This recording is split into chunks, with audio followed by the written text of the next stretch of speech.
Bisa dikatakan aku merupakan laki-laki yang pengecut. Hari-hariku hanya bisa memandanginya dari kejauhan. Bukan karena aku tidak berani mengungkapkan isi hatiku, tetapi aku sadar terlalu jauh gap antara aku dan dia.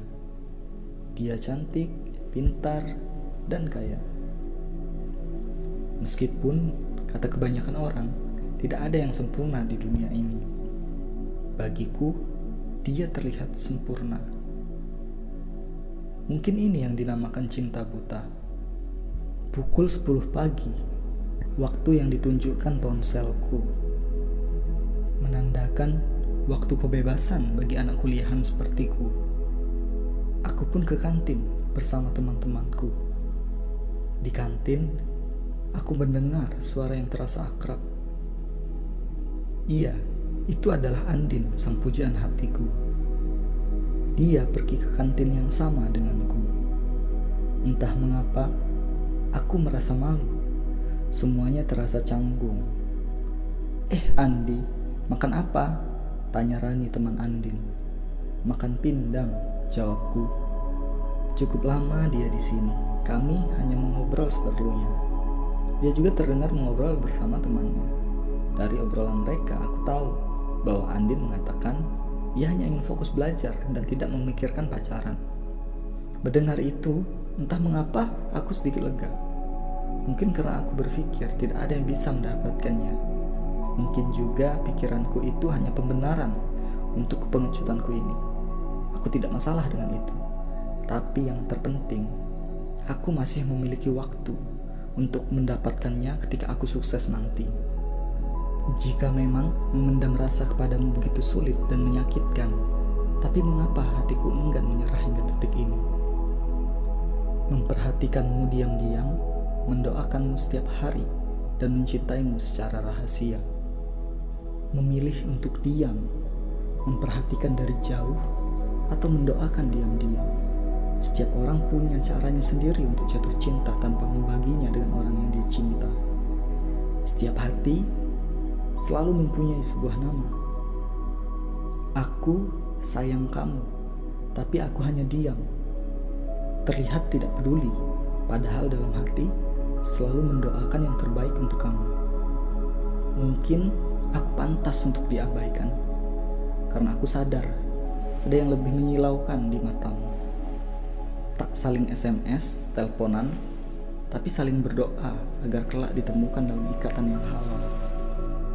Hal yang paling indah ketika dua orang saling rindu, namun tidak berkomunikasi, tetapi keduanya saling mendoakan di dalam sujudnya masing-masing. Saya tetap mendoakanmu, tetap seperti ini dalam diam, sudah bertahun-tahun dan tidak pernah berubah. Aku sampai di titik sadar bahwa tak semua orang bisa mengungkapkan perasaannya dengan baik dan benar secara umum. Ada yang sayang, tapi tidak berhasil menunjukkan perhatiannya. Memang terkesan tidak peduli, padahal mendoakan dalam diam. Karena tak ada yang lebih tulus dari hati yang mencintai dalam perih dan mendoakan dalam diam. Puncak kangen paling dahsyat ketika dua orang tak saling teleponan ataupun SMS, tapi keduanya diam-diam saling mendoakan. Sebaik-baiknya ungkapan rindu adalah saling mendoakan. Mendoakan dalam diam, mendoakan dalam sepertiga malam, dan mendoakan dalam sujud panjang. Mereka berdua saling mendoakan satu sama lain. Sedikit yang mereka tahu bahwa Tuhan sudah menentukan takdir mereka satu sama lain, bahkan sebelum mereka dilahirkan. Ada yang diam-diam masih menaruh harapan. Dia rajin memintamu dalam doanya, walaupun ia tahu keterkabulan doanya sepertinya jauh dari kata mungkin. Karena mendoakanmu adalah cara mencintai yang paling rahasia. Untuk orang sepertiku yang hanya bisa memendam perasaan, cinta hanya bisa memberikan sebuah penderitaan. Namun biarlah, aku ingin cinta yang akan berkata, bahkan kematian pun tidak akan memisahkan kita, karena kelak kita akan dipertemukan kembali di sorga. tetap saling menjaga satu sama lain, untuk selalu dekat dengan Tuhan. Semoga kelak bersama-sama masuk surga.